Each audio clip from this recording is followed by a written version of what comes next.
প্রযুক্তির বিপ্লবে এবার পৃথিবী থেকে বিদায় নিচ্ছে কাগজের টাকা, আসছে ডিজিটাল মুদ্রা। এমন আশঙ্কা অর্থনীতি বিশ্লেষকদের।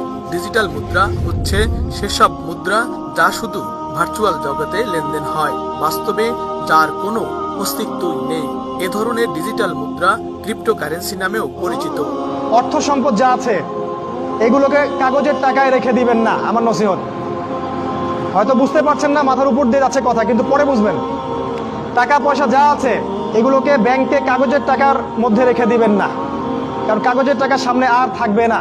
লিখে রাখেন, কয়েক বছর পরে দেখতে পারবেন সমস্ত টাকা হয়ে যাবে ইলেকট্রনিক। খালি পাঠাবেন ইলেকট্রনিক মানি, মানে আপনি টাকা ধরতেও পারবেন না, পকেটে রাখতেও পারবেন না, খালি জানবেন আমার অ্যাকাউন্টে এত টাকা আছে। এই পুরো ব্যাংকিং সিস্টেমটা পড়ে যাবে, থাকবে না। বিশ্বাস না হলে লিখে রাখতে পারেন, এই পুরো ব্যাংকিং সিস্টেম পড়ে যাবে, কাগজের টাকা থাকবে না। কি করবেন তাহলে? আপনি আপনার সম্পদটাকে সোনায় রূপান্তর করেন, কিছু সোনা করে রাখেন, জমায় রাখেন, রূপায় কনভার্ট করেন। এগুলোর দাম কখনো কমবে না। 100 বছর পরেও সোনার দামই থাকবে।